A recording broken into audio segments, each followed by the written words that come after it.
Welcome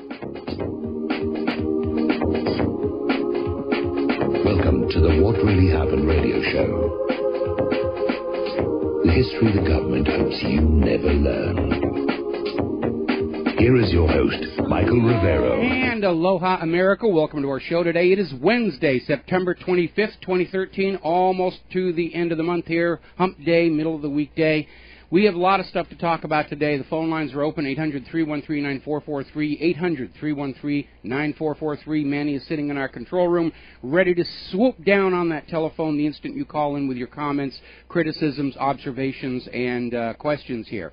Now, getting on to the situation in Kenya, we are seeing even more indications that this was an organized, orchestrated false flag attack sponsored by one or more nation states, because the story seems less and less like a random act of terror by a bunch of Islamic Muslims hiding in a closet somewhere, and apparently evidence is surfacing that the preparations for this attack on the Kenya Mall went on for weeks ahead of time, including the renting of space within the mall and setting up a phony storefront.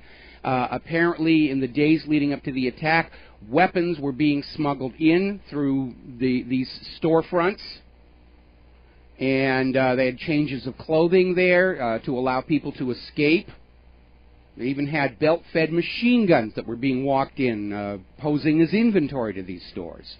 So the picture that's emerging, and this is even coming from American security officials, anonymously of course, is that this was a very long, well-thought-out, well-planned operation, and that's out of character with a supposed group of Islamic terrorists going jihad, jihad. It has all the hallmarks of a state-sponsored false flag operation. And I note the admission that in addition to the Israeli officials present, we're now finding out that Americans were on the ground at the mall from day one, which is quite a feat for a government that took an entire week to get to New Orleans following Hurricane Katrina. And we have one witness who said she was escorted out of the building. She was rescued by American forces inside the mall. So this thing is obviously yet another in a long series of government-produced moose pucky, to put it delicately here. Now, I want to go back to Obama's speech at the United Nations. A lot of people are still commenting on it. They're tallying up all the lies and misstatements he made about, oh, yes, it had to be Assad gassing his own people. And then he proceeds to imply that anybody who doesn't believe the official story is somehow defective. You know, common sense and legitimacy, it had to be Assad, blah, blah, blah. And then goes on to counter Putin's admonition that the United States is not an exceptional nation. It is not above the law of all other nations. And Obama tries to reassert that, yes, American exceptionalism, we're out there. And then basically distills down to America is exceptional because we're willing to make war on other people. That's the entire basis of Obama's claim that America is exceptional, is we bomb people. And when I put that up at whatreallyhappened.com, I got that clip from George Carlin saying, we make war because we're good at it. We bomb brown people. And he's absolutely right. And what Obama actually said, this is a direct quote, and this is very chilling.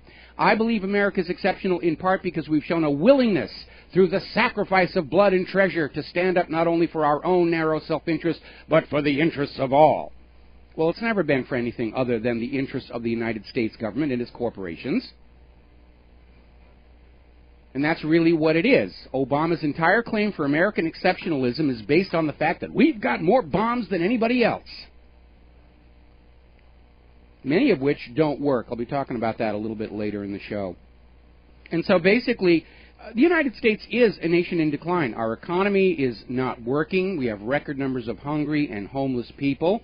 The wealth disparity in this country is already way past what it was in Egypt during their revolution, way past what we're seeing in Greece. Our manufacturing is in decline. Nobody wants our agriculture because of GMO. We can't do the things that made America great. We can't even put Americans into orbit anymore, let alone go back to the moon.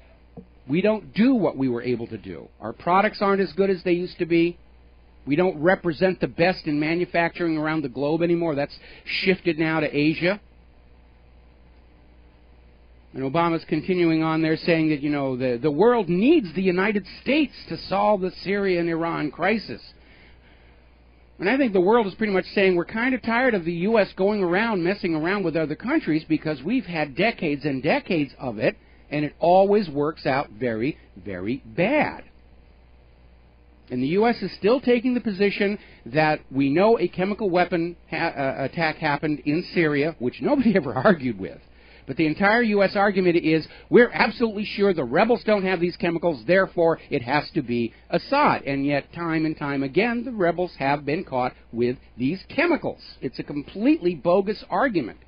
And I understand why Obama's up there at the United Nations maintaining the argument, because this is a government that survives on its image of infallibility, and they can never admit error, no matter how stupid they look. They can never admit they've lied to the public. And this government is carrying the burden of 200 years of accumulated lies, frauds, and deceptions used to start these wars of conquest. So Obama's up there saying the world needs the United States to solve Syria and the Iran crises. Obama can't even take care of the United States right now. What business does he have tinkering with other people's countries when he's made such a mess of this one?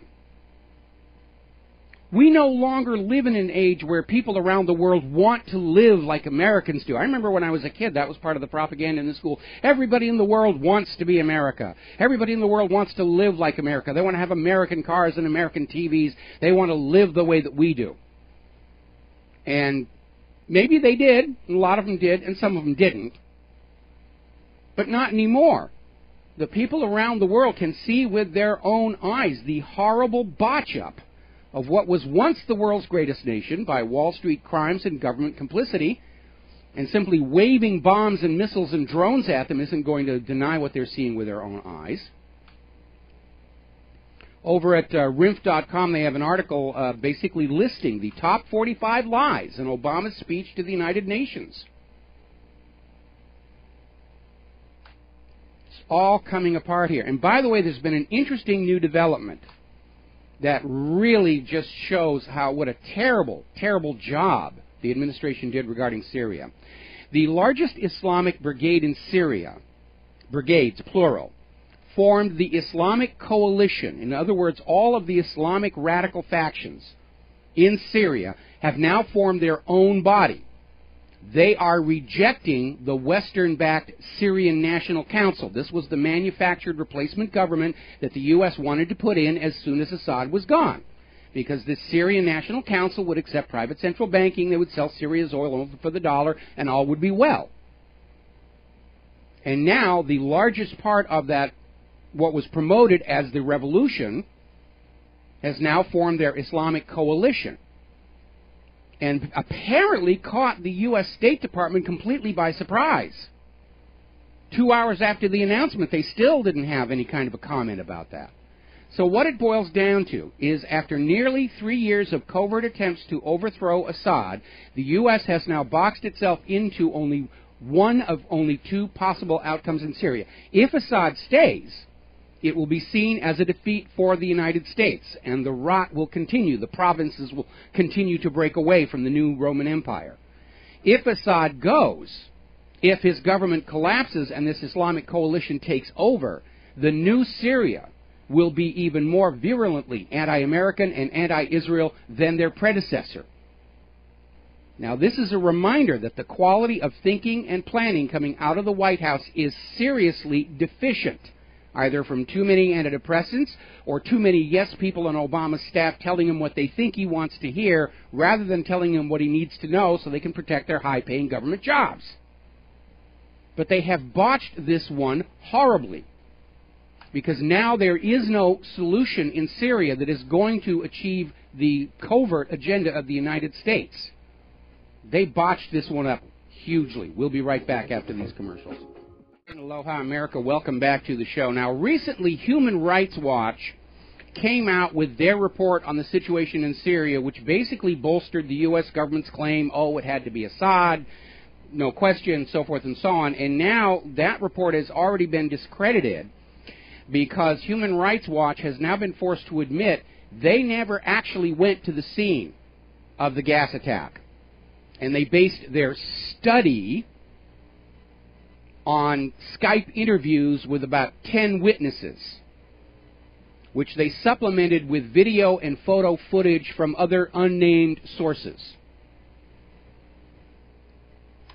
So, meanwhile, some hard information coming out. This was over at Activist Post. It turns out video has now emerged showing that the rockets that were fired launching that chemical weapons attack were fired from improvised launchers on flatbed trucks. They were not deployed from military vehicles. If Assad had, in fact, carried out a gas attack, he's got the machinery to do it properly, with those warheads and rockets and the already built launchers to do them. He doesn't need to improvise them. And again, the whole story doesn't make sense, because what Obama cannot come up with is a motive, a reason for Assad to gas women and children in front of UN chemical weapons inspectors on the day they arrive. There's no military advantage to gassing women and children. Women and children were chosen for their shock media value. Oh, it's women and children. I must stop thinking about it and just believe that we must destroy Syria. That's why women and children are targeted, for maximum media shock value. There's no military purpose behind it whatsoever. The whole thing is just nonsense from beginning to end. By the way, another video has surfaced showing the hired mercenaries using white phosphorus rounds against ground targets. That, too, is a violation of international laws regarding chemical weapons, just as it was when Israel did it in Gaza in 2009. But the United States didn't make a big deal about Israel's use of chemical weapons at the United Nations. Oh, no, Israeli chemical weapons are good, and Syrian chemical weapons are bad. That's literally the way they're talking to you right now, as if you are a 5-year-old who is too young to understand the big people in the expensive suits are lying to you. Meanwhile, the Egyptian minister, Foreign Minister Nabil Fahmy, was just waxing eloquent, praising Obama's speeches up at the United Nations in his comments on Egypt, which tells us, or confirms for us, that the recent ouster of Morsi was a U.S.-backed counter-revolution. Because the Egyptian people kicked out Mubarak, they put Morsi in. Morsi was standing up to the U.S. and Israel. By golly, he's got to go. And sure enough, Israel's brand new U.S.-supplied government is already out there bowing to the U.S. Oh yes, Obama speaketh truth. We support Obama. Russia is stating that they have evidence confirming the Syrian rebels do have chemical weapons components. And they're saying it in the context of saying that if there's going to be a plan to remove chemical weapons from Syria, it cannot be confined only to Assad's arsenal, stockpile. It's got to be everybody, which, of course, Obama has not made any mention about the chemical weapons in Syrian hands, because in rebel hands, because his entire case is, oh, the rebels don't have any. That's how we know that Assad did it. We saw it in the tarot cards. The Ouija board told us.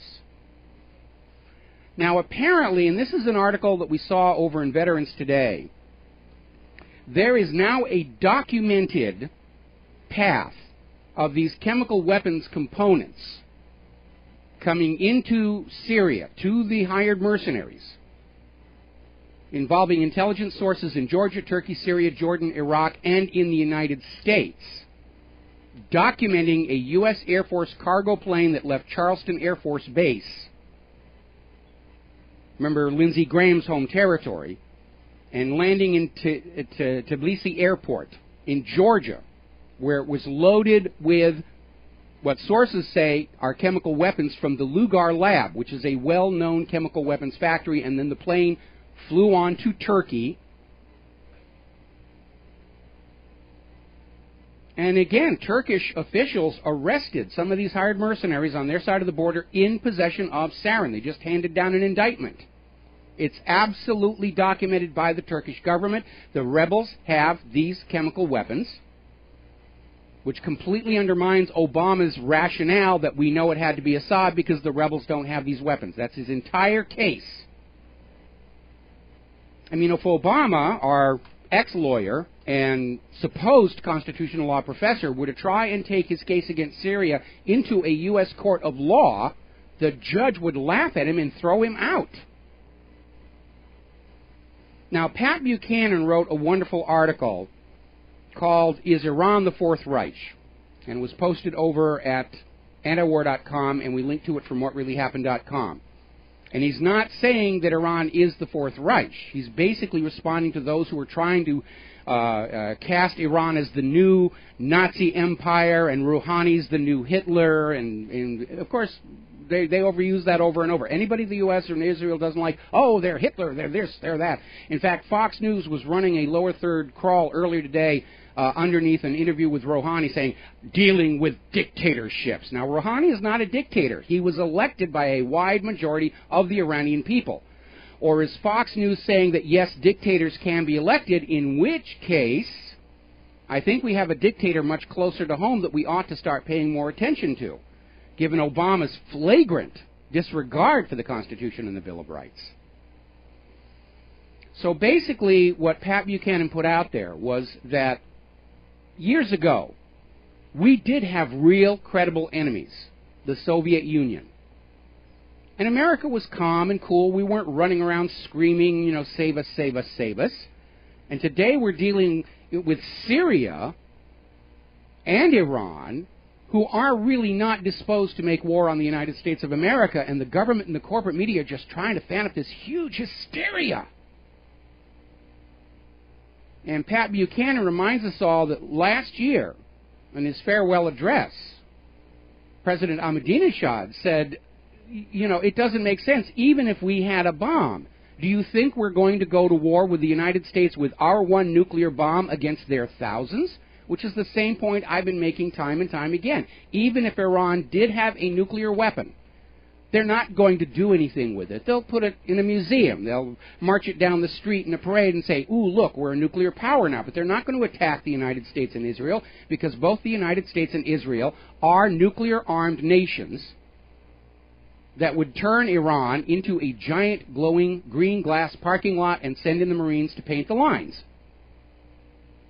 And Iran is not that stupid. And again, historically, Iran has not launched a war of aggression against another country in over 200 years. It is not their nature.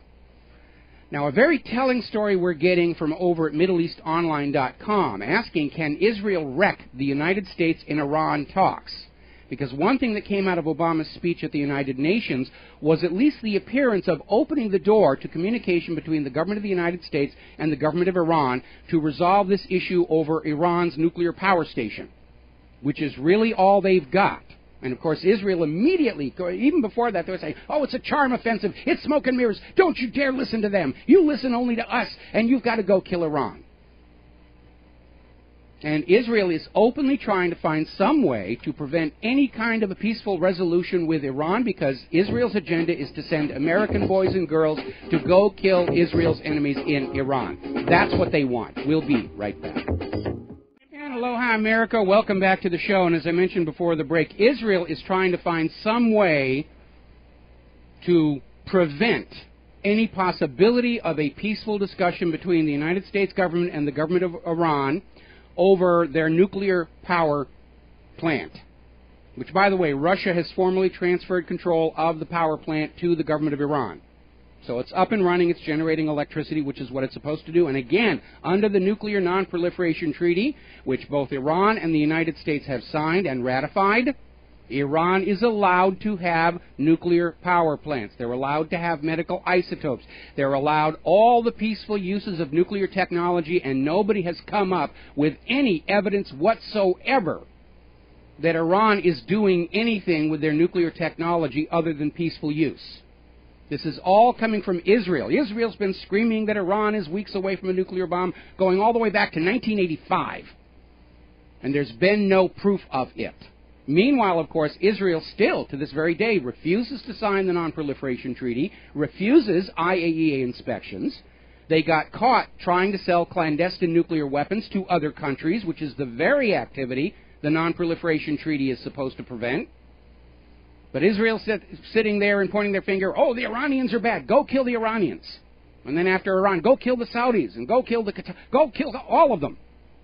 Kill all of our enemies. That's what Israel wants. And it's a futile process because Israel is making enemies faster than the United States can kill them.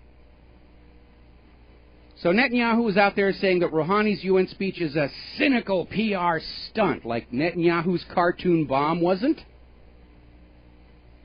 And yes, the Israeli delegation walked out on Rouhani's speech to express their displeasure. And I don't think Netanyahu understands that the world sees this as a childish tantrum, because Netanyahu and Israel aren't getting what they want anymore. World opinion has turned against Israel. It's turned against the United States of America. The United States of America's reputation for moral authority is being dragged down with Israel. So Netanyahu issued a statement as the Prime Minister of Israel, the state of the Jewish people. I could not allow the Israeli delegation to be part of a cynical public relations ploy by a regime that denies the Holocaust and calls for our destruction.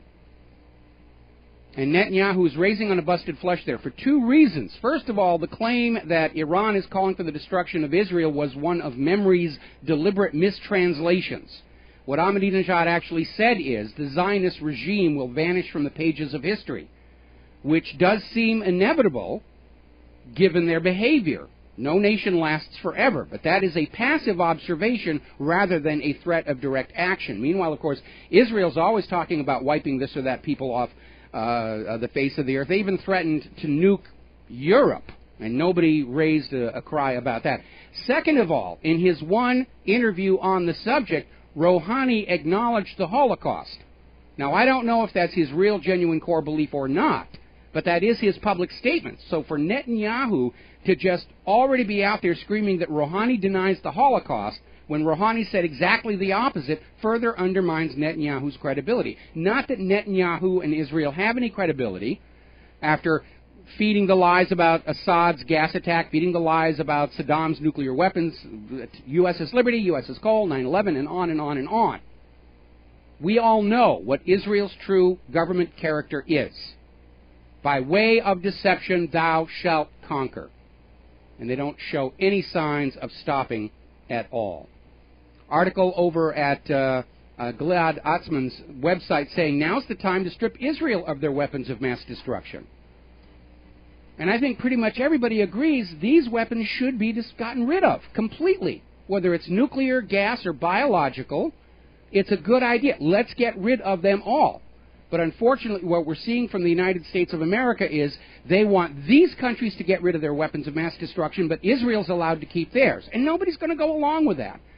The reason Assad had stockpiled chemical weapons was to basically stand as a guard against Israel using nuclear weapons. That's why Assad has them. He doesn't have them to use on his own people. Assad knows Israel has nuclear weapons. Everybody knows Israel has nuclear weapons. It's only Israel and the United States saying, oh, well, we may and we may not, and we're not going to say. And nobody's buying that anymore. So the nations that are around Israel, looking at Israel's long history of grabbing pieces of other people's countries, like the Golan Heights, understand they have to have a counter threat to Israel's nuclear weapons in order to maintain a balance of power. Remember how we were all sold the necessity of the U.S. building up its nuclear arsenal after Russia acquired the nuclear bomb from the Rosenberg spy ring. And the U.S. was building up all these bombs saying, we have to have parity, it's a balance of terror, mutually assured destruction that will lead to peace and stability. Well, shouldn't the same thing apply in the Middle East? If we really want peace in the Middle East, then all nations should have equal access to all arms, or all nations should give up those arms. But when the U.S. is following a policy of stripping away weapons of mass destruction from countries like Iraq, which was then invaded, and now Syria, as they try and invade, while at the same time rewarding Israel with even more weapons, that destabilizes the region, because eventually Israel will get to the point saying, hey, we can invade these people and they can't shoot back. That's what the United States is doing. They're basically putting these giant gun-free zones on all of the nations around Israel so that Israel can get hopped up on prescription antidepressants, grab one of their taxpayer-supplied guns, and go on a killing spree.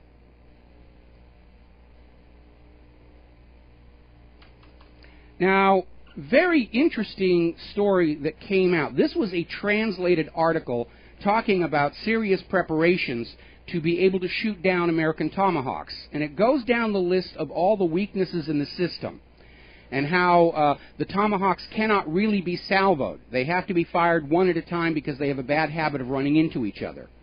And a statistic I was unaware of is apparently something like 10 to 15% of Tomahawks, which cost $1.5 million each, they fail coming right out of the launch tubes. Certainly didn't see that on all the video coverage of the Tomahawks going into Iraq. But then somebody sent me this interesting little story. This is a flashback to 2003. It was over at ws.org, talking about the U.S. claims for 100% success for their Patriot and Tomahawk missiles was an out-and-out fabrication, and that actual studies showed that Patriots only intercepted 20% of the incoming Scud missiles, and the Tomahawks did even worse.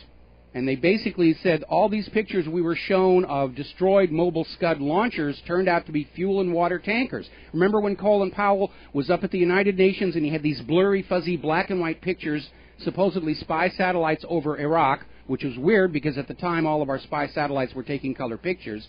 And he pointed to these little blobs and said, this is a mobile decontamination truck, and this is, and all the other stuff. And it turned out after the war, and somebody went in and checked, they were looking at just ordinary, everyday civil firefighting equipment, fire trucks. And they were being declared biological weapons. Remember the balloon inflators? And they're actually trying that same lie with Syria. They took photos of these British-supplied artillery balloon inflators. Hydrogen generators. That's what they make. Hydrogen gas to inflate artillery balloons, because hydrogen is very difficult to store in a tank over time. And they put these pictures out there and said, these are Iraq's mobile biological weapons laboratories.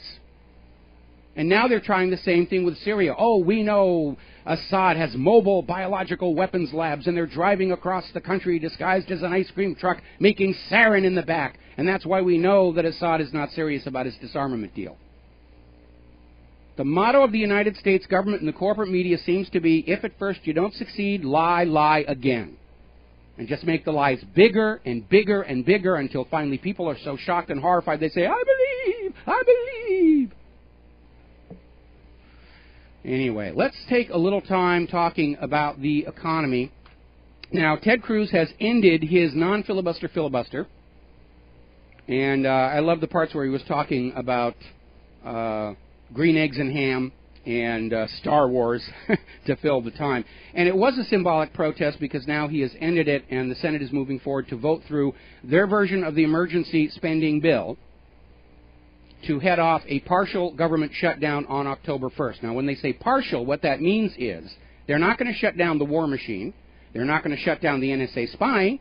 They're not going to shut down the FBI and CIA and TSA and all those other things. They're going to shut down the things that you actually want to pay taxes for. Maintenance on roads, education, health care, all that stuff. That's what gets shut down. We'll be back after these words from our sponsors. Aloha, America. Welcome back to the show. Not sure what's going on with the volume issues there. We're talking about the economy. We're talking about the fact that the federal government has once again maxed out its credit card, and its solution is to get another credit card. Now, if you look at a family, your neighbors or something, and they're running up their credit cards, and every time they max out the credit cards, they go out and they get another credit card. Does that sound to you like wise fiscal management? Of course not. The U.S. government is now estimated to be $200 trillion in debt. That works out to about $1 million for every American family. And most American families will never see $1 million, let alone be able to turn it over to the government in exchange for absolutely nothing to pay off this monstrous debt. Now, the Treasury Secretary, Jacob Lew, said that the U.S. government is probably going to run out of cash somewhere around October 17th. And you need to understand that the U.S. government has evaded breaching the debt ceiling this far by defunding federal pension funds, by basically breaking their promise to their own employees to keep those pension funds funded. And so now the federal government is down to screwing its own employees to try and keep things going a little bit longer. And so the Treasury Secretary is out there lobbying Congress, you've got to raise the debt ceiling, you've got to raise the debt ceiling, we've got to be able to borrow more money to get out of debt, which doesn't make any sense, but that's exactly the position of the U.S. government. We must borrow more to get out of debt. And it hasn't happened yet. Every time they've raised the debt ceiling, we hear the same thing, oh, we've got to raise the debt ceiling in order to pay off our bills. And they don't. They just start borrowing more and spending it more. Because they don't get the monthly bills. You do. But Jacob Lew is out there saying the U.S. is not going to have money to pay its bills, meaning the U.S. government is not going to be able to pay for any more bombs, not going to be able to pay for any more NSA data centers to spy on us all. I mean, sign me up for that. I'm ready to live without all of that stuff here. I'm ready to live without the U.S. bombing all these other countries. Remember how well Belgium did for the year they were without a federal government. And that's why they rushed to put one back in. They didn't want the people of the world to get the idea that maybe running small communities and small regions without these giant imperial central governments might actually work. Just like they don't want you to realize that running an economy without a private central bank issuing the public currencies alone at interest might actually work for the people. Horror upon horrors. And apparently Governor Malloy is now out there saying that a government shutdown could undercut the economic recovery. We have to let the government borrow more to ease the economic recovery. Well, going deeper into debt is not a recovery. Getting out of debt is a recovery. And given that the federal government gives back to we the people just a few pennies for every dollar taken, I think if the federal government were shut down, it's going to improve life for ordinary Americans. Because there is no recovery, unless you're one of the 1%. The 1% are doing great. They're just doing amazingly well. But for the ordinary American people, there's been no recovery. The jobs are still evaporating. For every one job created by the economy, 75 people have to go on food stamps. That's the ratio right now of new job to food stamp enrollment, 75 to 1. Now, in my book, there is no economic recovery until the recovery is everywhere, and that means decent, high-paying jobs for the American people with which to pay off their bills, pay off their debts. And until we get that, there is no recovery. This phrase, the jobless recovery, is complete and utter nonsense. It's propaganda to make you think the economy is doing really great, even though you and everybody you know is struggling just to pay the rent. Now, as we mentioned the other day, one of Italy's banks has now executed a bail-in, meaning they're taking money from their large depositors to keep themselves solvent. And now we're hearing that Iceland, even though they were doing very well after they threw their bankers in jail because of the global malaise that's taking place, now they have removed their guarantees from large deposits. And it sounds shocking until you realize that we've already had that here in the United States for quite some time.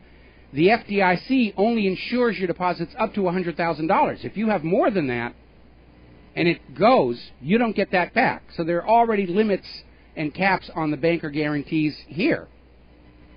And by the way, the FDIC right now is not adequately funded to cover a significant bank failure in this country, which means that promise of insurance, $100,000 on your account, that may not be available unless they do the Zimbabwe thing and just start printing out these $100 trillion notes. We'll get there. We'll absolutely get there. You ask the people of Zimbabwe how quantitative easing worked out here. So we're seeing this article over at Blacklisted News where Cyprus-style wealth confiscation is now starting to happen all over the globe. We know it's been written into next year's financial plan for Canada. That's the new model. If you are one of the middle-class people who still has some wealth, they're coming after you. They're not robbing the poor anymore because the poor don't have anything left. Now they're robbing the sort of rich to take care of the ultra-rich. Now, over in China, you've probably been hearing there was a major strike at the Foxconn plant, which is one of the plants that manufactures the iPhone. And despite the very high price that you pay for the iPhone, when you sign up for your 2-year plan. The reality is the people who actually make that physical iPhone are not paid very well, and they've been subjected to rather inhumane treatment by their corporate masters. And it resulted in a riot, and now they've had to close the plant.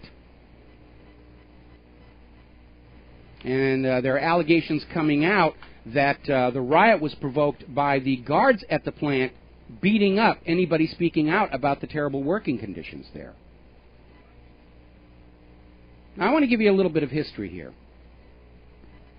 Prior to the rise of the Soviet Union and the idea of workers actually owning and controlling the means of production, corporate abuses against American workers were rampant and heavily abusive. And the corporations got away with it because then as now the government was on the side of the corporations. And then all of a sudden the Soviet Union was created, the revolution, the socialist revolution, and all of a sudden American industrialists realized, oh, we could have the same thing here. So we better back off, and we better start thinking about letting these people have a decent living wage, and let them have a few unions, because the alternative is going to be a socialist revolution in the United States of America. And of course they launched this huge propaganda campaign. Oh, the evil Soviet Union, the evil commies, they're anti-capitalist. But it was the presence of the Soviet Union and the possibility of a socialist revolution that actually kept corporate abuse of workers in this country very much in check. And have you noticed how once the Soviet Union collapsed, corporate abuses of workers in this country just took off again? Because that's their nature. To keep all the money for themselves, to just spend the absolute least on their workers. There's no sense of fair play or balance. That's supposed to be the function of the government, to balance the needs of the general population against the desires of the large financial corporations. That's what kept capitalism working, was when the government was that arbiter between those two competing agendas. But when government slides over and bellies up to the corporate financial interests, that's when you descend into fascism, which is where we are right now. Now, as I mentioned, Senator Ted Cruz did end his non-filibuster filibuster of the Senate emergency funding bill. They've now voted to move forward with it. They're going through all these procedures. Reid says that they do have enough votes to pass the Senate version of the bill, which does not include the language to defund Obamacare. This is going to set us up for days of wrangling between the House and the Senate to resolve the differences, because ultimately they both have to pass the same bill. It can't be different in the House and different in the Senate. And remember, under the Constitution, revenue acts must originate in the House. So I'm not sure the Senate really had the authority to take that language out of the bill. We're going to take a break for Phyllis Shapley and commercials. We'll be right back. And aloha, America. Welcome back to the show, hour number 2. We're going to go to the phones here. Jim in Georgia, thank you for waiting. Aloha, and what's on your mind today? Aloha, Mike. This is Jim. In the Atlanta paper this morning, this is what was in the paper. The government is going to give Wall Street $80 billion this month. They've been doing it every month. Buy bonds. Yes. And the bonds that they're buying is they're buying back those failed mortgage-backed securities from 2008. What happened is when those mortgage bonds were being sold and rated AAA and everything, they were sold not only here in the United States but around the world. They went to Deutsche Bank and Credit Suisse and the Bank of Libya. And when it was exposed that these were outright fraudulent instruments, those foreign banks basically said to Wall Street, you will buy these back and give us back our money, or we will take you to international court and destroy the credibility of the American financial system. And so Wall Street was forced to buy all these back, and that's what TARP and bailouts and quantitative easing are all about, is the U.S. government is spending your money to clean up Wall Street's mess. Now, every month... I'm sorry? What they're going to do is they're going to cut food stamps, they're going to cut SSI, they're going to cut disability benefits, and they said the cost of living so far, this is the government, as far as people like me that are on Social Security, cost of living's only been up 0.3%. I'm listening to the school system where I live, and they said the cost of living in the past 12 months, not this year, the past 12 months has gone up 4%. Okay, my Social Security doesn't go up at all, but all my premiums, my insurance, and everything has gone up. Yeah, when they calculate... Michael, people need to realize $80 billion, $800 billion. I mean, over a 10-year period, that's $1 trillion. Oh, it's worse than that, because remember, the Federal Reserve was just shoving money out the back through their discount window, and they were refusing to say how much it was and where it went. But estimates are running, somewhere around $40 trillion of instantly created money was pumped out by the Federal Reserve to give to Wall Street to buy back those failed mortgage-backed securities and just basically dump it on the American people. And again, that fits my definition of fascism. When you make money, you're allowed to keep it. When you lose money, the people are taxed to cover the costs, and that's what's going on. They're cutting all of these social programs in order to save the banks, because in the view of the U.S. government, banks are more important than the American people. And that really is an attitude problem. I agree with you, Michael. You said this before, that they're propping up the Federal Reserve through Wall Street, because if they stop backing up Wall Street, it's going to fall. It's going to fold up. That's right. And the American dollar is going to go to hell. Right. And I agree with you. I know you said that many times, and now I'm starting to realize it. Yes. Now, another thing to keep in mind, of course, is the cost of living calculations by the government are as fraudulent as the jobless rate, and they openly admit they exclude certain aspects of the cost of living that are going up very rapidly, like cost of fuel and various other things. They're just trying to massage the data to come up with a number that sounds really good in the media. Oh, the cost of living only rose 0.3%. But you can look at your own grocery bill and realize that's not true, because, again, food is climbing in price along with cost of energy, and that's left off that calculation for cost of living.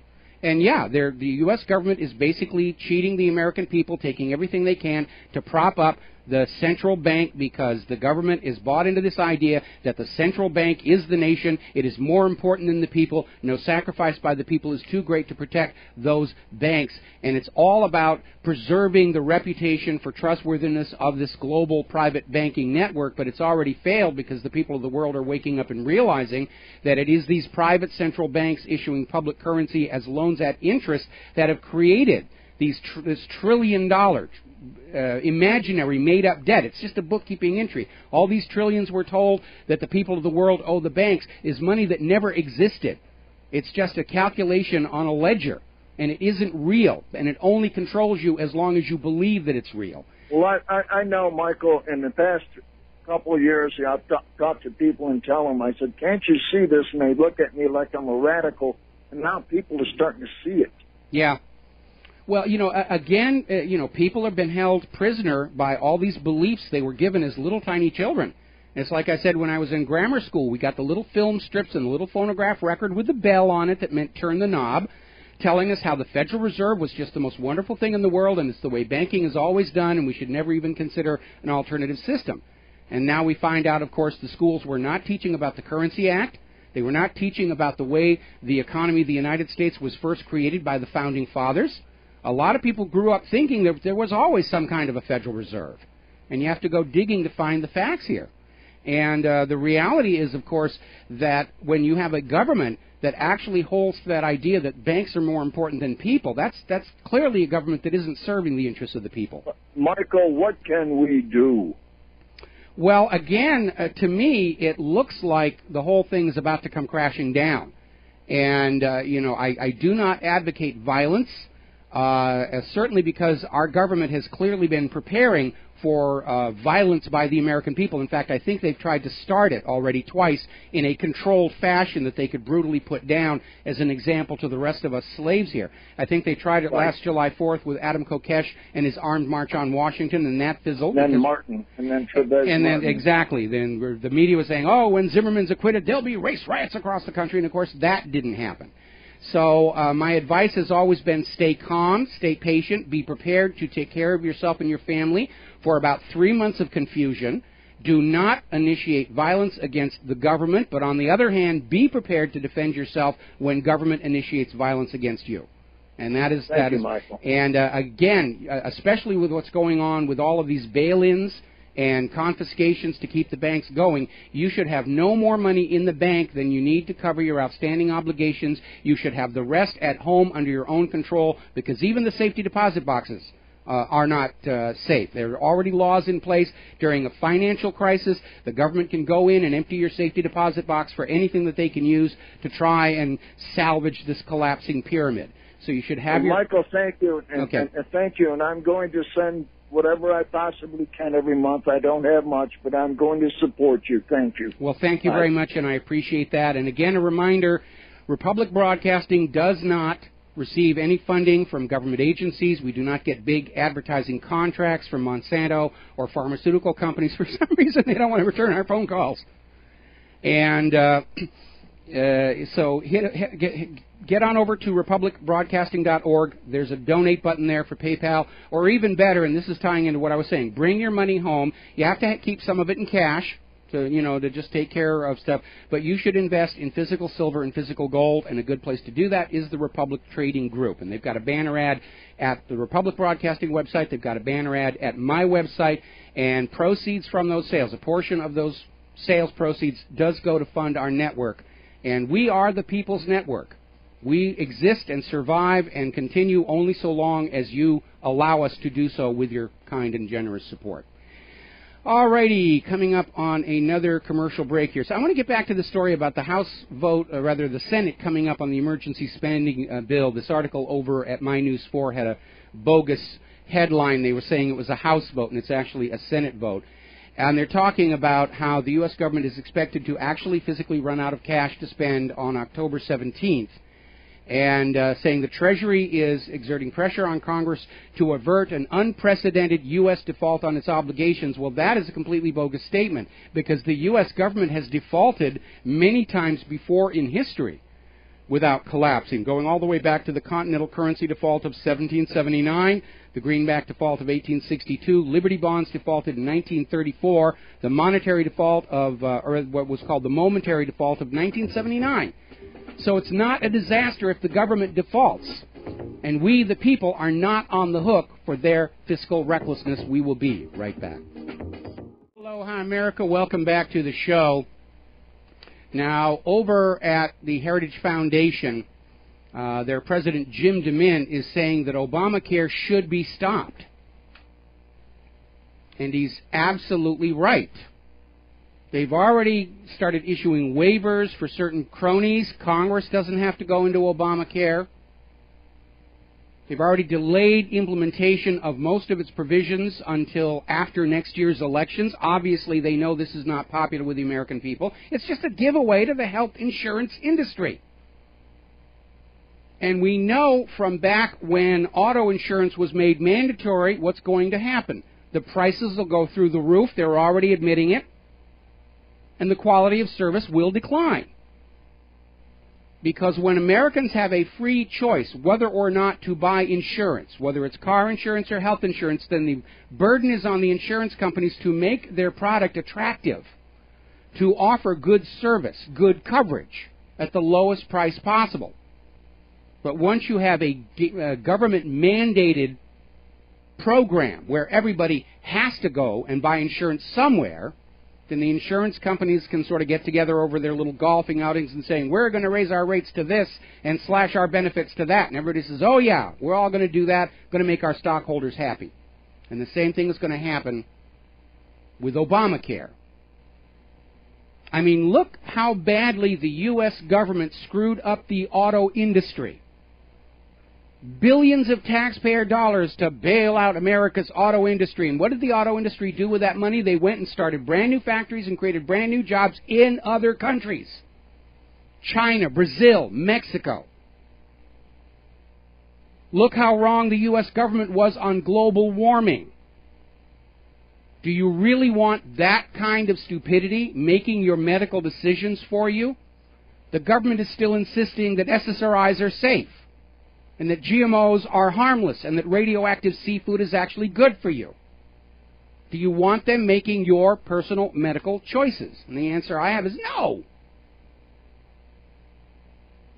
Article over at naturalnews.com saying that Obamacare is so unaffordable because it is just another scam to loot the wealth from the American people. Because when you are in a dictatorship, you have to keep the people as poor as possible so they can't fight back. That's why every tyranny in history destroys the middle class, because it is from the middle class that opposition to oligarchy arises.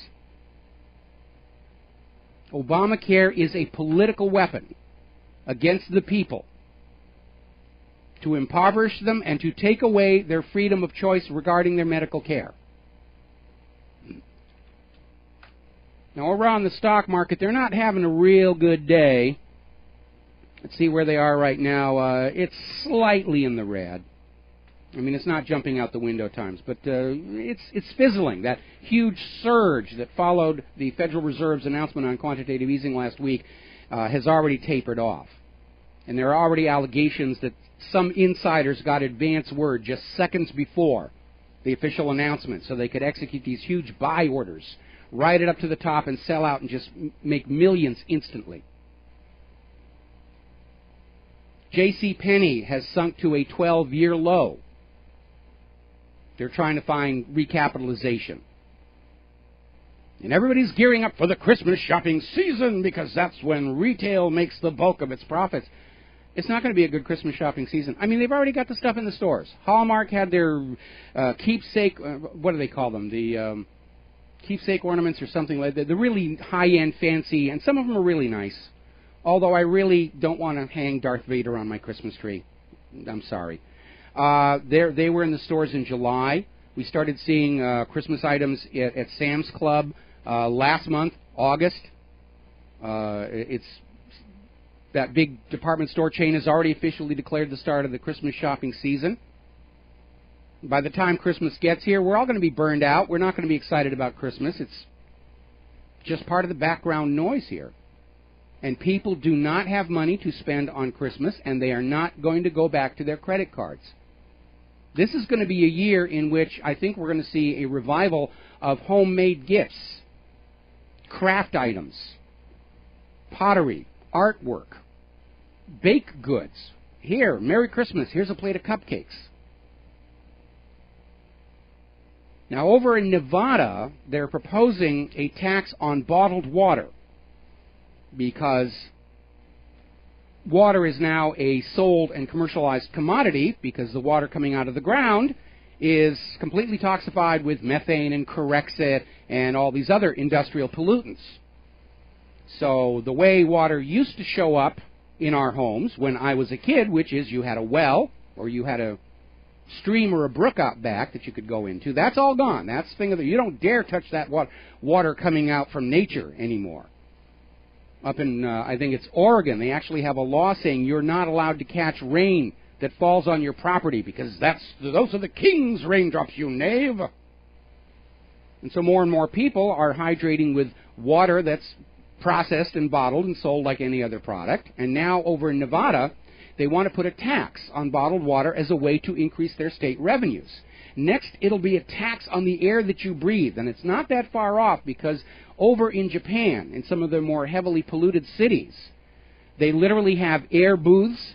If you're feeling sick, you can go in there, and it will basically, in exchange for so many yen, you can have filtered, cleaned up air to breathe for a period of, I think it's 3 to 5 minutes. They actually sell little cans of compressed air that's oxygen enriched so you can sort of bolster yourself there if the pollution's getting to you, and there'll be taxes on that. They're taxing you just for being alive, and nowhere in the Constitution does it empower the government to tax you just for being alive, for needing life's necessities. It's absurd here. I mentioned this yesterday, but I wanted to clarify it a little bit more here. Nancy Pelosi is responding to the growing surge in employers letting permanent full-time workers go and hiring part-time workers to evade the requirements of Obamacare. And she's trying to say, oh, this is a good thing. You know, if you're not working 40 hours a week, think about, you're going to have all this time to follow your passion, to go out and learn to play conga drums or take up macrame or tatting. It's all this other stuff. And it would be an ideal. And in ancient times, it only took 20 hours a week to feed yourself and your family. Whether it was agriculture or hunting, and you had a lot of time to be with your family, raise your children. and enjoy life, but you had an adequate standard of living for that day and age. Today in this culture, you know, if you're cut from a 40-hour week to a 20-hour week, you got a lot of free time, but you only have half the money, but the bills are still for that long, full, complete week. And so Pelosi is grasping at straws, trying to paint more lipstick on this particular pig. She's calling it a liberation of Americans. You're free from the 40-hour work week. I'd love to be free from the 40-hour work week. But all of us need the financial means. We need an economy that allows us to trade our labor for adequate wages and salaries with which to take care of our families, pay the rent, pay all these bills that the government is trying to dump on us. And it's just not there. And if there is one single cause for the economic collapse of the United States of America, it's that the entire financial system and the entire government were all geared on how to take more money away from the American people, and nobody was thinking about creating an environment where the people could earn that money to turn in. And that is why it's falling apart. Everybody's, you know, gimme, gimme, gimme, gimme, and it's somebody else's problem to create the jobs. We'll be right back. Hello, hi, America. Welcome back to the show. And I want to comment on something that former President Bill Clinton said. And remember, he was the guy who looted your Social Security cash set aside for the baby boomer retirements to balance the federal budget, which is why Social Security is in trouble right now. So on the basis of that sound fiscal management, he's come out basically saying that Obamacare is only going to work if they get the young people to sign up. In other words, it's another Ponzi scheme where the young are coming in and paying the bills so they can, you know, pay off on the older people who actually need the care. And we know that all of these Ponzi's always collapse. Social Security was originally supposed to be you pay in, the money's invested, they generate a return to fund your retirement, but it quickly got used up by boondoggle, pork barrel projects by Congress, and it became very quickly a system in which the new young workers were paying in to pay the costs of the old retiring workers. And as long as the American population was growing rapidly, they could keep it going. But as we now know, the American population is in radical shrinking decline. And I have a question for Mr. Clinton. Looking at the earning ability of our young people, what makes you think they can afford Obamacare? See, it's all well and good for these people. And I'm getting letters saying, oh, we should have mandatory health insurance. Yeah, where are we going to get the money? Where are the American people going to get the money? We are dealing with a generation right now of college graduates who were lured into college with promises of high-paying jobs, lured into student loan debt, anywhere between $50,000, $100,000, $150,000 in student loan debt, and the jobs they were told they would have to pay off that debt do not exist. So what makes you think they can afford the sky-high rocketing premiums for Obamacare? And the answer is they can't. And there is a critical blindness taking place in the financial sector of this country and in the federal government. They are still operating in the belief that there are vast amounts of untapped wealth out here in the hinterland that they can acquire if they can just come up with another scam to rake it all into themselves. And the claws are raking in there toward Wall Street and Washington, D.C., and it's little more than wood chips because they've hit the bottom of the barrel. And they don't want to acknowledge that. They refuse to accept that. They can come up with all these plans for Obamacare, health premiums, and carbon taxes and all the rest of it. The people have run out of money with which to pay it. It's just not there. The pyramid is collapsing from the bottom up, as all pyramids do. And the people at the top of the pyramid are still in denial for the most part, or those who realize it's collapsing, they're just grabbing everything they can and getting ready to escape down to the Cayman Islands, play canasta with Ken Lay or something. Even as the House and Senate wrangle over the emergency spending bill, we're seeing articles coming out like this one at Activist Post about all the perks our members of Congress get. Apparently, there's a congressional hair salon that costs something like $5.25 million per year for the members of the Congress to basically get their hair puffed up for the CNN interviews. There's all kinds of luxury treatment that these people are getting at taxpayer expense. And when they talk about cutting spending, though, they're not cutting their own spending, they're not cutting their own pay, they're not cutting their own perks, they're not cutting the war machine, they're not cutting money to Israel, they're not cutting constant bailouts to Wall Street. All the cutting falls on those things that we, the people, agreed to pay taxes for. We agreed to pay taxes for this nation to be taken care of, for good schools, good hospitals, good roads, good infrastructure, and we're not getting any of that. And they're cutting it back even further. All of the money taken from the American people is going for purposes the American people don't agree with. And when America did have a healthy manufacturing economy and people did have good lives, they could tolerate a certain amount of luxury, indulged in by members of Congress. It just wasn't worth kicking up a fuss about. And we could indulge a little bit of a bailout to the savings and loans back in the 1980s. But we're tapped out now. We are out of money. And Congress doesn't want to look at that reality. Wall Street doesn't want to look at that reality. Obama doesn't want to look at that reality. Obama's already out there at a time when the government has hit its debt ceiling and is plunging deeper and deeper into debt. He's still out there throwing billions of dollars all over the globe in all these wars. Obama does not have the moral or legal authority to be out there tinkering in places like Syria and Iran when clearly the federal government has so badly mismanaged this nation. And they have. Another little story over here in Times of Israel just bragging about how during the month of August, during the congressional recess, how many U.S. members of Congress went to Israel because they all wanted to get their picture taken at the Wailing Wall and they all wanted to cozy up to all those rich Israeli-American donors. America's darkest shame right now is a federal government that is demonstrably more loyal to a foreign government than to its own people. The American people do not want any more war. Remember, Obama came into office promising to end the wars. Didn't keep that promise. Now we're getting word another 9,000 troops will be deployed to Afghanistan the end of this year.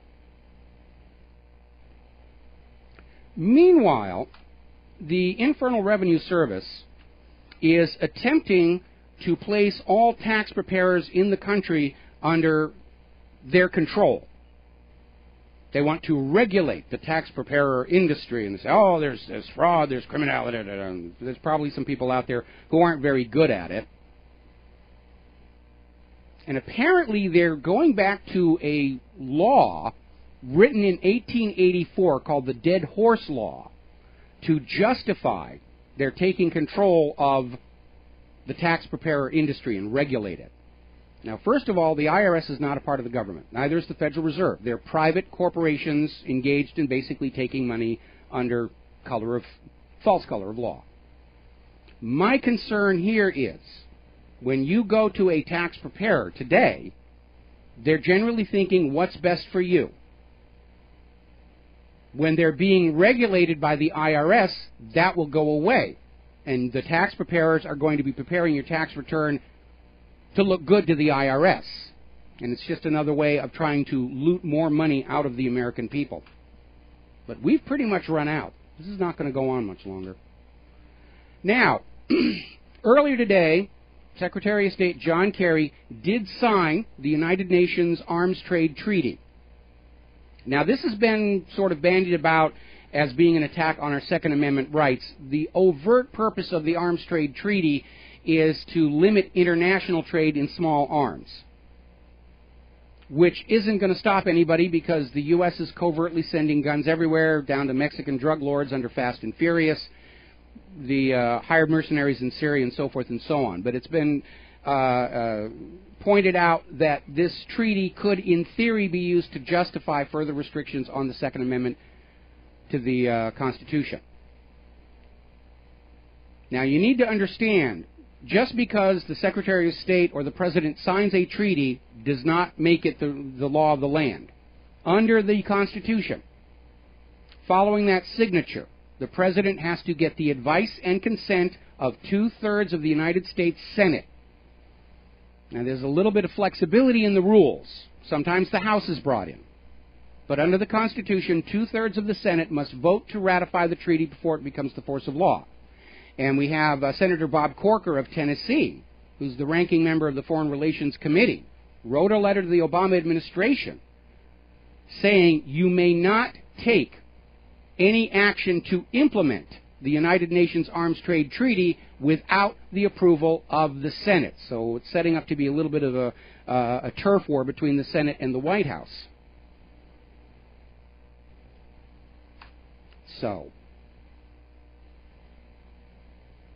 this treaty, of course, if it does restrict gun ownership for the American people, is clearly in violation of the Second Amendment. And under the Constitution, treaties may not be ratified that are conflicting with the United States Constitution. I believe the actual language is does not contravene the Constitution. So, given that a lot of Americans are now viewing the current government as having delegitimized itself by ignoring the Constitution, I think enforcement is going to be problematic, to put it politely. When we come back, we're now hearing that the President Obama is now fired up and ready to repeal the Second Amendment. I don't think so. We'll be right back. And aloha, America. Welcome back to the show here. And as I was saying just before we went to the break, we're seeing this article coming out of the newamerican.com. President Obama fired up and ready to repeal the Second Amendment. And as we've heard in recent weeks, Obama's back on, we've got to do guns. We had the horrible shooting at the Navy Yard. We had this. We've got to ban the guns. And remember, when there is a mass bombing, they blame the bomber. When there's a mass shooting, they blame the guns. Unless, of course, it's taking place at a shopping mall in Kenya, then it's those gosh darn Arab Muslims who are at fault. So Obama's promising his supporters that he is all fired up, ready to try and repeal the Second Amendment, because he views all gun owners as dangerous people. Now, last year, drunk drivers killed 6,000 more people than gun owners did.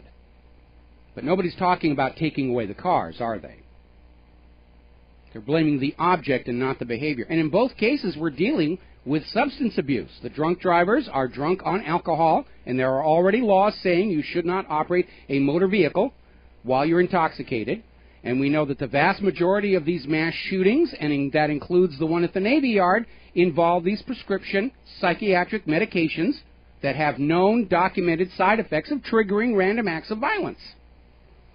But getting back to this being fired up to repeal the Second Amendment, the President cannot repeal an amendment. It's not in the Constitution.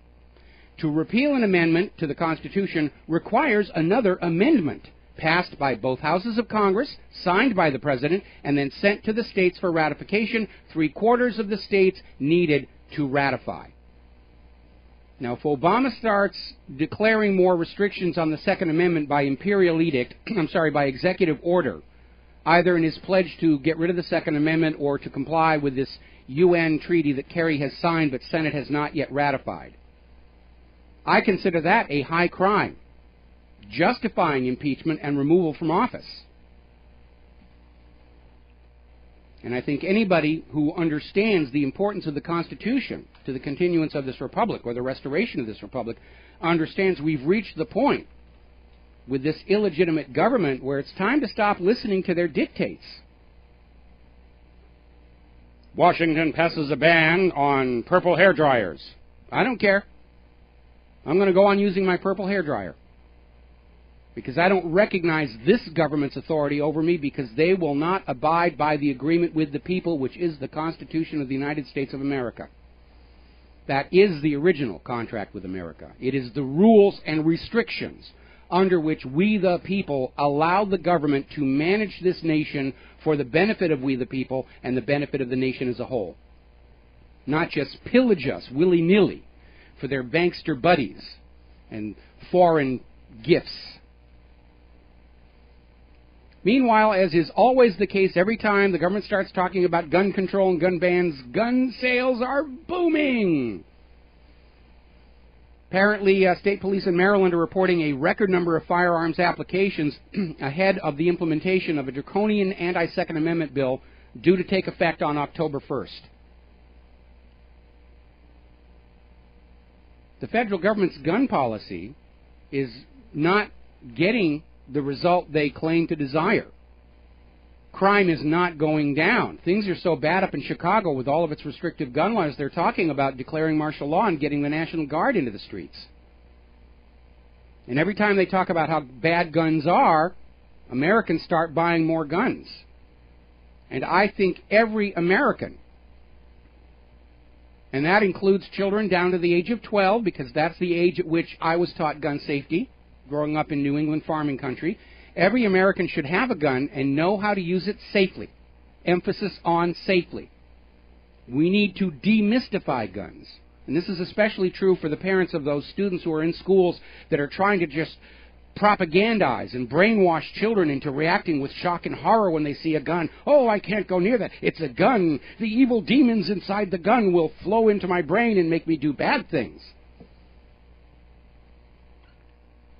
Now, because I used to be a shooter, I don't do much of it anymore because I can't afford to. But back in Southern California, very often when I would go shooting up in the mountains, because I'm into black powder, and I'd invite along people who were, well, they weren't really anti-gun, but they were kind of ambivalent. And they were like, they'd clench up. Ooh, it's a gun. And I'd teach them how to safely handle a weapon so as not to hurt anybody that you don't intend to hurt. And after they just touch it and handle it and fire off a few rounds, and all of a sudden the mystery is gone.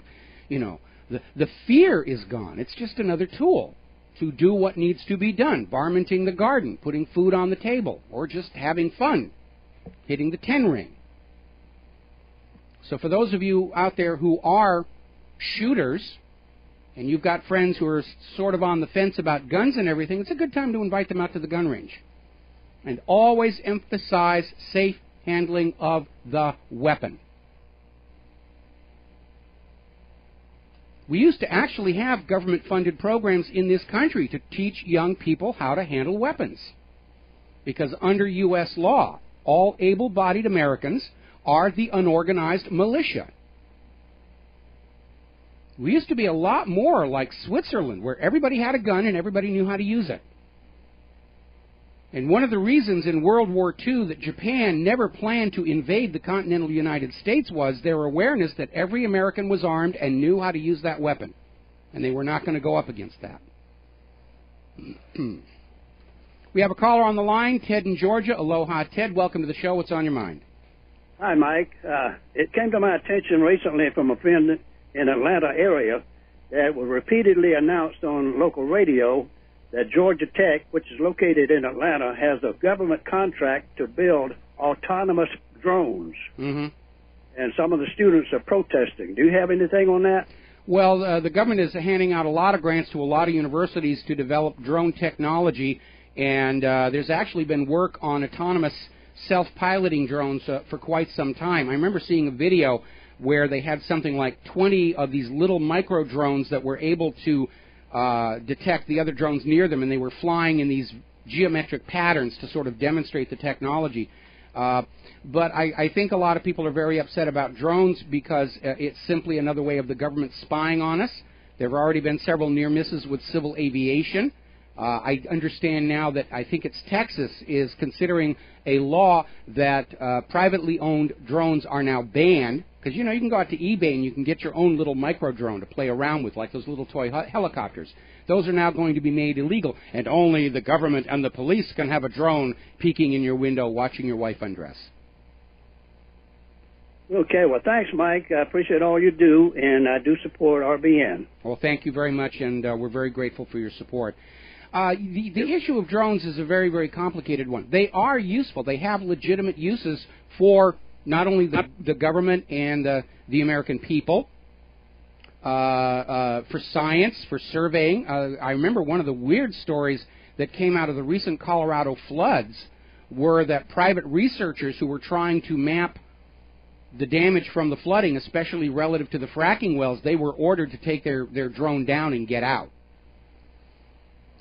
And we have this double standard coming out of the government. They want the ability to constantly watch you, but by golly, you're not allowed to watch back. That's not what this nation was supposed to be. Everybody is supposed to be equal under the rule of the law, up to and including the president. There's no special class of people that are allowed to do things that you are not under the original Constitution. Now, I think it's going to take just a couple of really bad accidents between these police drones, because they've already had them fall into crowds at, like, concerts and stuff like that. And there'll be a call to ban them from the skies, especially those ones that can be weaponized. All righty, we're going to take another break here for Phyllis Schlafly and some commercials. When we come back, I'm going to be talking about the climate change. The carbon Nazis are going totally crazy. They're pulling out all the propaganda for the children. We'll be right back. Aloha, America. Welcome back to the show here, hour number 3, and we're going to grab a quick phone call here. Rick in Florida. Aloha, Rick. Welcome to the show. What's on your mind? Michael, love your show always. I'll just give you a little tidbit of European history. You were speaking previously about the Japanese not invading the mainland United States because everyone was armed. A parallel actually transpired as well in Switzerland. Hitler called Switzerland his little porcupine, which translates into satrosvine. And the reason why he called it the little porcupine is because everybody in Switzerland has weapons, arms and ammunition. And so what was told was German generals told Hitler that all they need to do to have the Wehrmacht completely destroyed was for every Swiss soldier to fire 4 times. Yes. That's why Switzerland never has been invaded, because they encourage their people to have arms. They're allowed to have fully automatic weapons. You know, where they get them during their military service, and they're allowed to basically just take them home. And Switzerland is not a high-crime area. Crime has not exploded across the countryside because the law-abiding citizens are armed. Quite the contrary. Switzerland is an absolute reminder that when the ordinary law-abiding citizens are allowed to keep and bear arms and to wear them and carry them, the criminals will go someplace else. And that was an absolute tangible proof that Hitler's war machine could be stopped passively without aggression. Switzerland was not invaded, and Hitler knew that he would have to come back to deal with Switzerland at some other point, because if he even made any effort to invade, he would lose his entire army. And they said all the Swiss soldiers have to do is shoot 4 times. The other thing is the Swiss have a reputation for being marksmen. Oh yeah, so, it's taught in schools. You know, they have shooting clubs. They're excellent. You know, they're encouraged to learn how to use their weapons well and use them safely. And it used to be this way in the United States, right after World War II, learning from both the Japanese decision not to invade the mainland and what happened with Switzerland. Again, there were government-sponsored programs to teach young people in America the safe handling of firearms. There were even programs where they were taking the surplus Garand M1s and providing them to schools for free in order for them to have shooting clubs. Running parallel to that, sir, there was a thing about the United States military surplus weapons, M1 Grands and M1 carbines that are, I guess, were already previously sold to the commercial market, and they were used in the Korean War. The South Koreans are selling them back to us. Well, apparently they're all sitting in containers, and we're not allowed to import them back. He, through administrative order, he stopped the importation. Yeah, I remember reading about that. Oh, we can't have Americans with guns. Americans might do something the government doesn't like demand a new government here. All righty, I'm going to let you go here because I got to get back on some news stories, and I know we got some callers waiting, but I'm going to ask you to wait a little bit longer here because I got to cover a couple of things. There's a breaking story coming out of Washington, D.C. Because the Senate is going to pass their version of the emergency spending bill without the defunding Obamacare provision, leading to an argument with the House. There's already a compromise being proposed by the House of Representatives to delay the implementation of Obamacare for 1 year. In other words, instead of everybody starting to sign up on October 1st, it will be October 1st, 2014, right in front of the elections. And this appears to be a compromise that probably everybody's going to go along with because, as we reported earlier in the week, the software system that is supposed to manage Obamacare, track all your medical records, calculate what benefits you're entitled to, is seriously flawed. The government spent $88 million on this software package, and apparently it is just hideously buggy, and they're saying you might as well use a roulette wheel, you know, for all the accuracy that you're going to get in terms of what your benefits and so forth are. So that appears to be the compromise position that they're starting to work toward on Obamacare. One more little interesting story, and this goes back to what I was saying about the drones.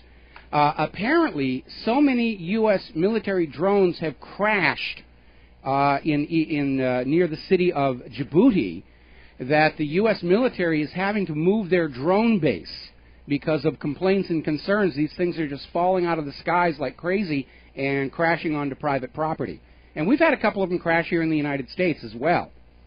Remember what I said about the Tomahawks? 10 to 15% of them fail coming right out of the tube. Apparently the failure rate of the drones is equally high. And it's another reminder, the U.S. may be spending more money on weapons, but they're not getting good weapons for all that money. They're all flawed and boondoggled and, you know, crazy things, F-22, F-35, and so forth here. All right, we're going to grab a couple of phone calls before I get back to bashing the Carbonazis here. Richard in Sacramento. Aloha, Richard. Welcome to the show. What's on your mind?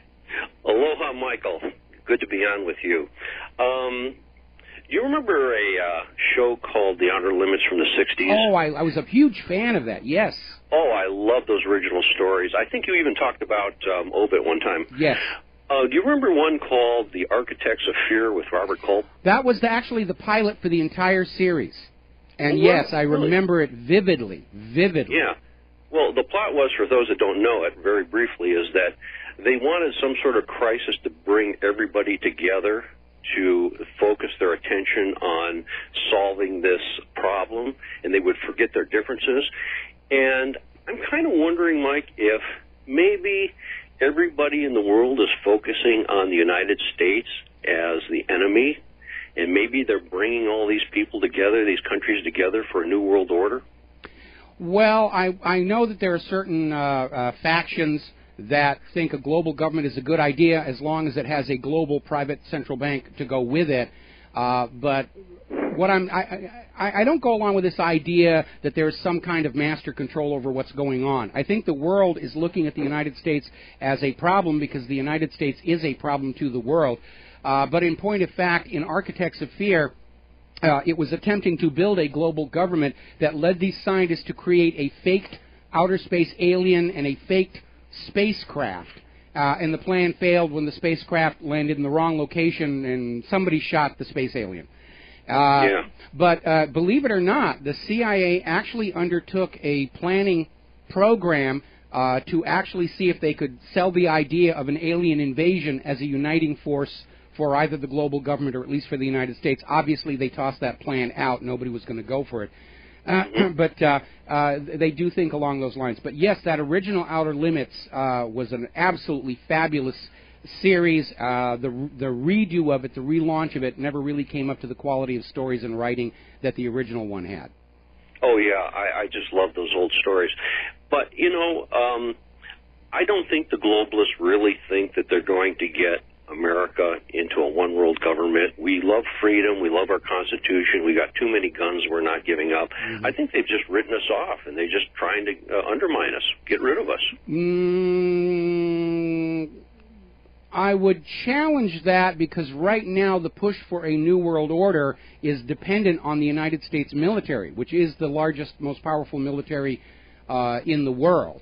And so I think far from writing the United States off, they see the United States and its military as central to their plans to force the dollar and private central banking on the rest of the world. What they want to get rid of is that independent spirit in the American people, hence Common Core brainwashing of our children in the schools, the attack on the Second Amendment. But looking at all the frauds being used to launch the New World Order, you know, global flu pandemic 2009 to justify a global health authority,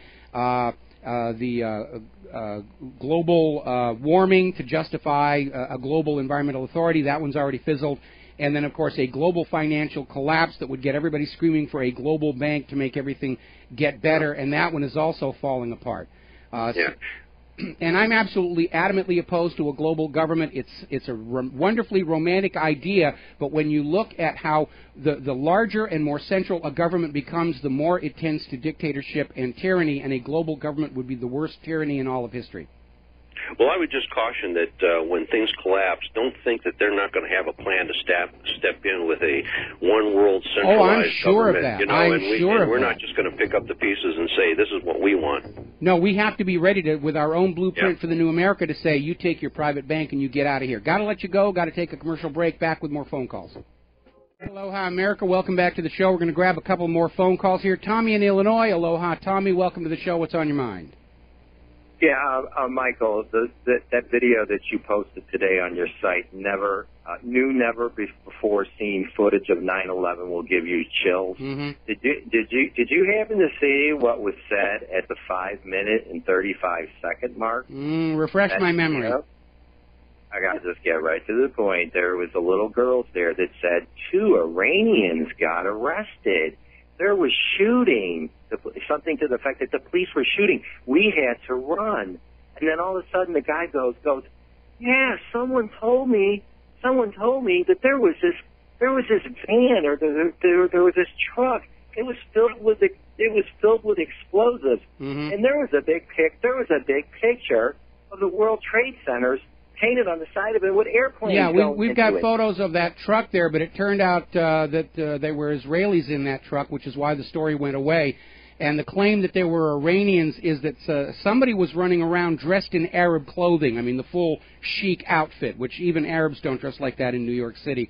So there was already on the ground an attempt to, just lay the blame on Arab Muslims. You remember the story about how these supposed devout Muslim hijackers, the night before, they were hitting all the strip clubs in New York, ordering drinks and screaming about how America was going to learn a lesson, Allah Akbar, and they even left credit cards and driver's licenses behind to make sure that the bartenders would say, hey, I know who it was, they left this here. I mean, it was just a very heavy-handed attempt to plant all kinds of false information. But the only reason I'm bringing this up is that this is significant. This is the first eyewitness, after 12 years, eyewitness reporting. I mean, this is eyewitness testimony that those vans existed, okay? We have a picture of them. There was people arrested.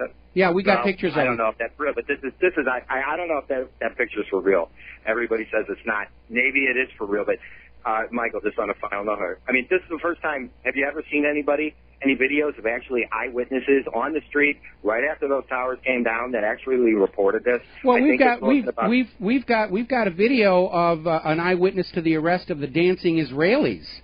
This was the woman who called the police and said these guys are cheering and clapping and high-fiving, and she went on and did a video interview as well. So at this point, we have got, remember, Carl Cameron's 4-part story on the Israeli spy ring that had been uncovered just weeks before 9/11. And there was a U.S. government official that said there is evidence that linked those arrested Mossad agents to 9/11, but it was classified by the U.S. government. So, period, end of story. We're going to move on here to Nosium in the Netherlands. Thank you very much for waiting. What's on your mind today? Yes, hello, Mike. Thank you for having me on. I want to talk about the caller that said about the Outer Limits, yes. The series. You watched it too. Oh, then yes. I want to add to it, maybe you have watched, maybe he have watched also, and I'm now studying it, this series. It's called The Invaders. I remember that one, yes. That's from 1967 till 1968. And when you look at that series, the interesting part is there are elements in it that are now in action. So, like what government is doing, there is an alien species. The plot is like there is an alien species that want to take over the world and take our freedoms away. Everything. Mm-hmm. And when you studied it, and there was one episode, I don't know what, because there are 43 episodes. I'm now in half of that, like 22 mm-hmm. episodes. And when you go further in it, then it's like to come to the point. I will come to the point now. I think those series in that time is to analyze how public reaction is when something would happen. So to analyze how people will react of course they use aliens, but and the true fact is that it's the governments, not only America, the governments around the world, No, I hear what you're saying. I hear what you're saying. There's a couple of aspects. First of all, I'll be very honest. I was not a huge fan of The Invaders because it certainly was not the quality of story that you got from Outer Limits or the original Twilight Zone. But what's interesting to note is that if you go back and you look at the history of black project aircraft development by the United States, whether it's the U-2, the SR-71, the original stealth fighter, you will usually find that Hollywood conveniently comes up with a TV show or a miniseries to get everybody thinking about space aliens, because that was the propaganda to help keep these aircraft secret. You'd have these people driving across the highways in Nevada, and they'd see, several $1 million of taxpayer money flash overhead at 4 times the speed of sound. What's the first thing they're going to run into town and screaming, I saw an alien spaceship just like on TV. And everybody's looking up at the sky, and they're not looking at that deserted or that remote airfield out there in the middle of Nevada where all this stuff was taking place here. Now, as far as judging how the public would react to such an invasion, using a TV show is rather weak because everybody knows it's a TV show and it's an entertainment and it's fake and it's not real. There are 2 examples to show how people would react to this. And by the way, I don't think space aliens are coming to invade the planet Earth. What do we have that's worth the trouble? Let's get real here. What do we have? If they've got interstellar travel, we don't have anything they want, is the bottom line on that exactly. thing. The interesting thing is the reaction to Orson Welles. I'm getting my Wells mixed up here. Orson Welles' Mercury Theater of the Air broadcast of War of the Worlds that triggered riots in several cities. Yes. And later on, the U.S. government carried out a project called Project Barsoom, where they found this little isolated town out in the western deserts, and they covertly took control of all the communications going in and out, and just basically started feeding in news about an alien invasion on the East Coast to study how the people in the town would react to it, and that actually became an episode on the Twilight Zone, about how crazy people went. There's that deep thread of xenophobia that runs through us all, on which racism is based, and so forth. Yes. But as far as exactly what you say now, it's exactly the kind what you say, like xenophobia.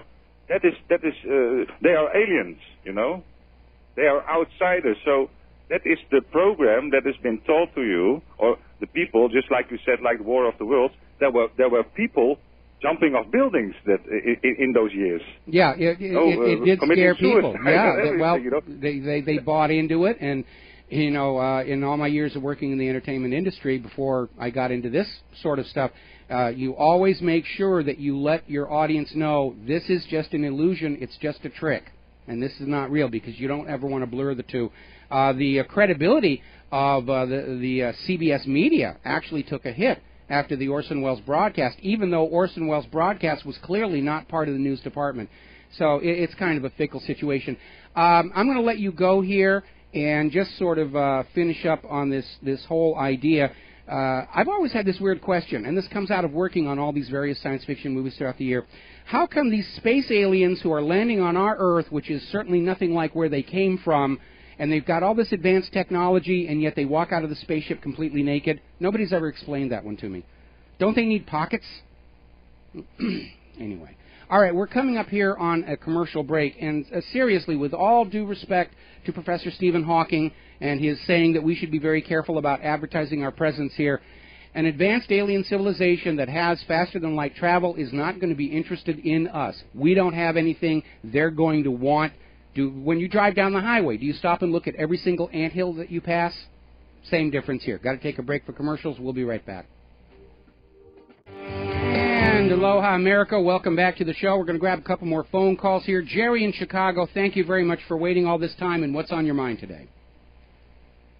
Aloha, Michael. Thank you for taking my call. You had a couple callers ago talking about the Twilight Zone, and he brought up a very, very good point about, do you think this one world government or new world order has given up on America?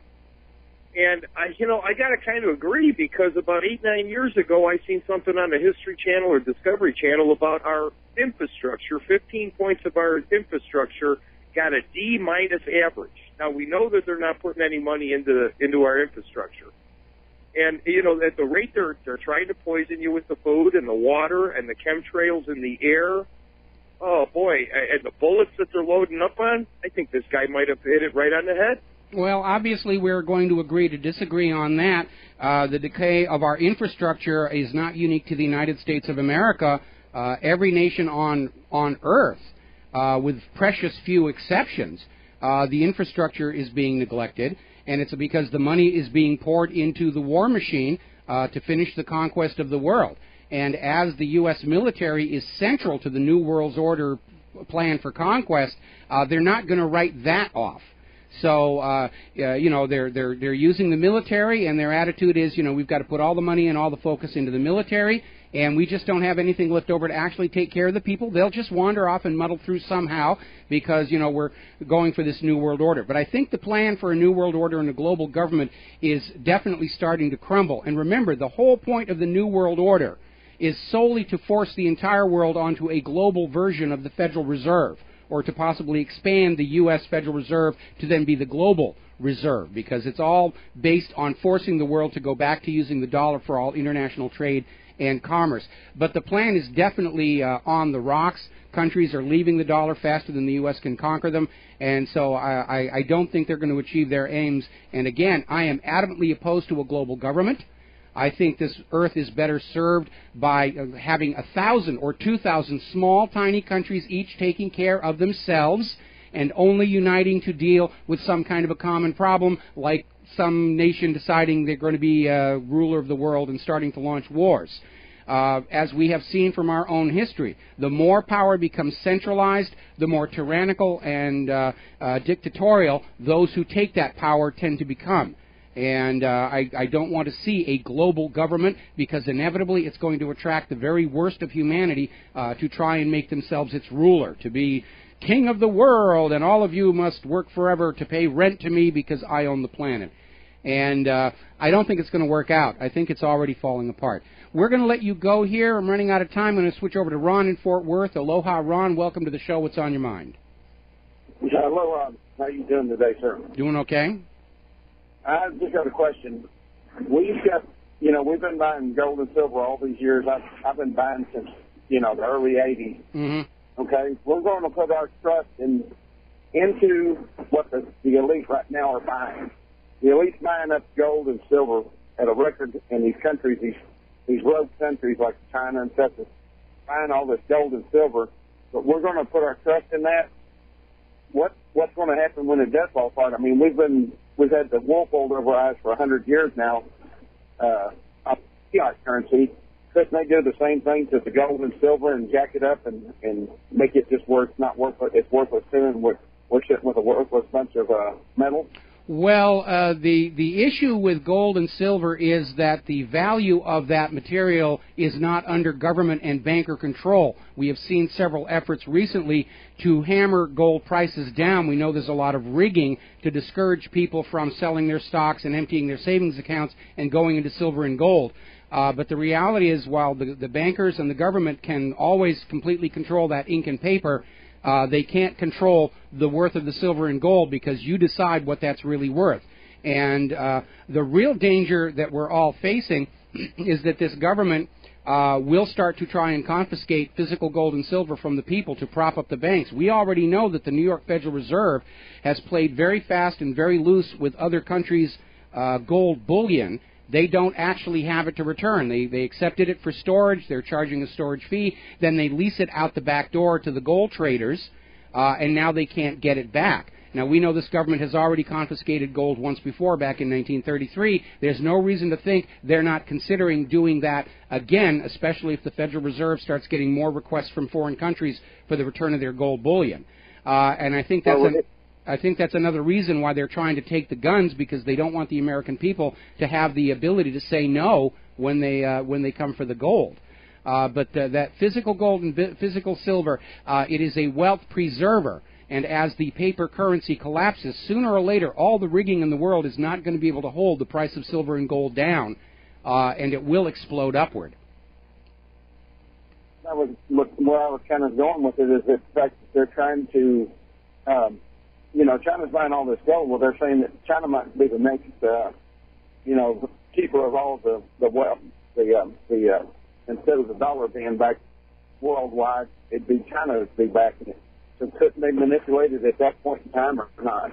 Well, no, because in order to manipulate silver and gold, you have to have a large chunk of it. And what we're seeing right now, of course, is that ordinary people are acquiring the silver and gold. Those little gold scavenging places in the shopping mall are not really doing a brisk business. China's economic move is to present the yuan as a more stable and reliable currency than the dollar. And, of course, that's very easy to do right now, given the Federal Reserve's reckless policies. They're already talking about the petro-yuan as a replacement for the petrodollar. And so I think in the long term, silver and gold has always gone up because the U.S. government is inflating the value of the dollar away. And don't look at what gold and silver is doing over this week or last month. Just look at its trend line since Nixon ended gold convertibility, because when Nixon ended gold convertibility, gold was worth $35 an ounce. Look at what it's worth today. And that right there tells you all that you need to know to hang on to your silver and gold coins. Buy them in small amounts, because if you do large buys, there is a record that is kept and sent to the Internal Revenue Service. I think some states are already trying to pass legislation saying that all gold and silver purchases are going to be recorded so they know whose door to knock on when it comes time to loot the people. Yeah, that's what I'm telling all of our friends and stuff. I mean, they always tell me, look at silver, look at gold, it's going down. I said, no, don't look at that. Look at the long run. And start buying what we've been starting to buy is the 1/10 ounce pure, either the pandas or the little bars. It's a good thing to do. 9999. Good thing to do. Now, another thing that you may want to consider if you're into buying metals, which is a good idea, is go out on places like eBay and look for what is called junk silver. Now, these are the original silver coins of the United States of America prior to 1965, and they have no numismatic value. They're not considered collectible, so you're buying them for their melt value. And anytime silver prices dip is a good time to grab those, because following the collapse of the dollar, those silver coins are going to be uniform units of value that everybody will recognize, and it's going to make trade and barter that much easier for people during the period of confusion until we can set up a new government in this country. Oh, yeah, I've been on that for all of us, the people that I hang out with. We've already got past that. We've got all the junk silver that we can handle right now. There's a deal, there's a YouTube that's pretty cool. That's $960 an ounce silver. Everybody went and looked at that.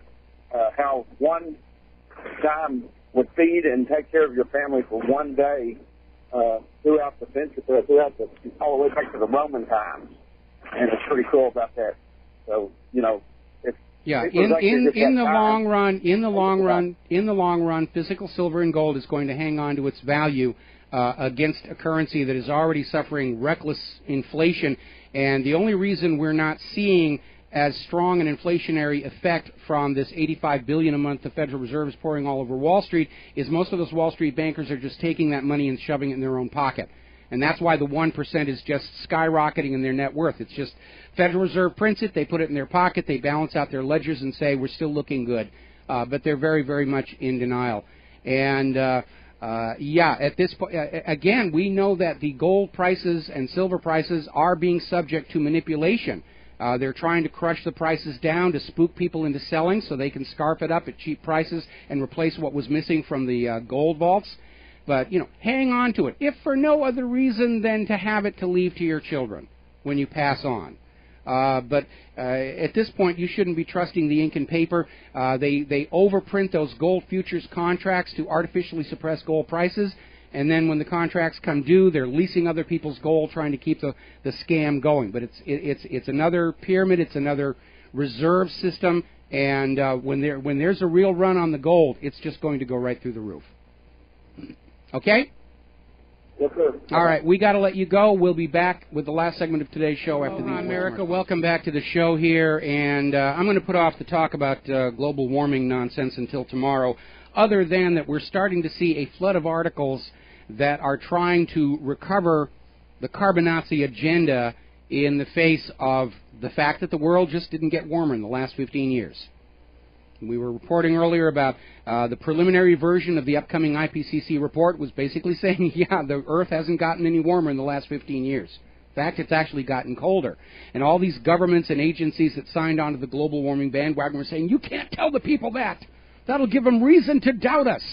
No, you gave us reason to doubt us when you said the world was warming and it was all the fault of human beings. And so now they're pulling out some of the more bizarre propaganda cards where they're now saying, well, yes, the world isn't warming now, but it will, and unless we continue the carbon taxes and the carbon credits, your children will suffer. So they're really starting to get very extreme in their propagandistic stunts to keep selling this lemonade. Meanwhile, there is one piece of good news out of the United States Senate, because apparently in the Senate's spending bill that is coming up, they may be removing the language about defunding Obamacare, but they also removed an amendment that was being popularly called the Monsanto Protection Act, which was a provision in the spending bill that would have allowed large agriculture and biotech corporations to ignore court orders involving the safety of genetically modified seeds. I mean, they literally were going to create a law saying that Monsanto and these other companies can ignore court orders. Because a lot of these farmers whose lands have been poisoned by this altered DNA have gone to court and saying, please stop. Please stop selling this stuff. It's harmful. And they literally were passing a law saying that it was okay for the large corporations to ignore court orders until the FDA ruled on the safety and efficacy of the products. And, of course, we know the FDA rubber stamps everything these days. You know, Corexit is safe. Plutonium is safe. Unless it's in Iran. And on and on and on. Now, here's something that's kind of interesting. Europeans and Canadians are able to buy and consume antibiotic-free, organic, non-GMO apples and pears and various other fruits. Why can't we? Our government is working very hard to deny to consumers knowing what it is they're putting in their mouths. And that right there tells you they know there's a problem, because if GMOs were really 100% safe and they provided a benefit to the consumer, it would be banner ads across the package, contains GMO! Get your daily dose of GMO here! But when they're working this hard to hide it, tells you they know there's a problem. They're selling you a product they know is dangerous because they make more money with it. It's like food products with monosodium glutamate in there. And they have all these, I think there's something like 30 or 40 different names they use on the ingredient level to sort of hide what they're doing. But they put it in there because it makes you eat more. It's billed as a flavor enhancer, but what it does is it disrupts the signal in the brain that says, I've had enough to eat. And food manufacturers will put it in the food because you'll eat more of the food, come back to the supermarket quicker, buy more food, spend more money. High fructose corn syrup. Remember the aborted campaign some months back where they were trying to say it's just like real sugar, and it isn't. I can eat regular cane or beet sugar without any problem. If I'm exposed to fructose, I go right into hypoglycemia. My body reacts very differently to it.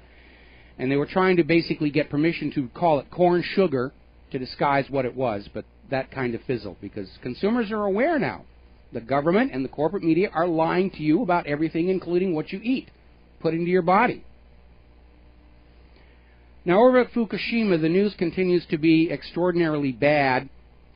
We're getting late word that because of the recent quake and the typhoon, that the structure of reactor Unit 4 appears to be failing. And they're saying there are fractures in the ground, huge amounts of water from the typhoon, and it's now just sort of an ongoing thing. Highly contaminated radioactive water is pouring into the Pacific Ocean. And apparently it's gotten so bad that those workers who are still going in there trying to deal with this mess, when they come out, inevitably the radiation alarms go off and they have to go through a decontamination, which is a very, very unpleasant process. Let's see. Dianne Feinstein is trying to push for a revival of CISPA. Everybody's out there looking for their own agenda and their own supporters and their own backers and their own masters, and nobody's maintaining the overview. The European Union is now threatening to suspend U.S. data sharing over the NSA spying. As you know, there's a big argument going on because the European Union discovered that the NSA isn't spying on terrorists and criminals, but law-abiding citizens, stealing their business secrets, which we know the U.S. government has a long history of doing. The director of the NSA has once again come out with a statement saying that we have to spy on all Americans and all people around the world to stop terror. Well, it didn't work in Boston, did it? And it certainly didn't work at that shopping mall in Kenya. Remember, the NSA spying is a global operation. And it's now coming out that that terror attack, nudge, nudge, wink, wink, say no more, was a long-planned operation involving renting a space in the mall, pretending to be putting in a store. It was a huge operation involving smuggling in belt-fed machine guns. And the NSA certainly didn't get wind of that, did they? If you accept the official stories about Boston and the mall in Kenya, it just underscores the NSA failed to do the job the NSA says they're doing to justify their existence. And the same is true if there's a big, gigantic terror attack here in the United States of America. The first thing every American should say is, aha! Proves the NSA doesn't work. Proves the Department of Homeland Security doesn't work. Proves TSA doesn't work. The fastest way to stop terror is to stop screwing around with other people's countries. Because terrorism or unconventional warfare does not appear in a complete vacuum. I mean, when we're talking about real terror, not all these fakers like Adam Gadon, Adam Perlman running around the country saying, I'm a Muslim, come and get me, you schmucks. If there is a real terror threat, and at this point I think pretty much all the terror attacks we're seeing are actually theater productions, but if there's a real terror threat, it is a response to the U.S. meddling with other people's countries to tell them what type of banking they should have, what they should sell their natural resources for. Countries are going to resent that. So the fastest way to end terrorism is to stop screwing around with other people's countries. But the U.S. government, we saw that in Obama's speech in the UN. He views it as U.S. manifest destiny to go around the world meddling with other people's countries. And they're going to resent that. And again, when you look at the dilapidated, decayed state of the United States of America, record numbers of people on food stamps, homelessness, crumbling infrastructure, all those problems, President Obama does not have the moral or legal right to go out and start telling other countries how to run their business when he can't run this one. It is time for the American people to stand up as one American people and finally admit to themselves the U.S. federal government is a complete and total failure for we the people. It's not taking care of the people. It's not taking care of the nation. It's taking all the wealth it can from us and showering it all over Wall Street and all over Israel and all over this war machine. And the spying machine. Now here's a little story. As you're probably aware, the corporate media not too long ago started putting their websites behind paywalls to try and salvage their revenue as subscribers canceled and advertisers quit. And not too surprisingly, in fact, we predicted this was going to happen, paywalls have reduced readership to those websites and sent those readers to competitors like WhatReallyHappened.com and Republic Broadcasting. Because it's one thing to lie to the people for free, and it's another to get them to pay for the privilege. There's our music. We're going to head on out of here and get something useful done with the rest of the day. We will be back tomorrow, Thursday, here on the Republic Broadcasting Network.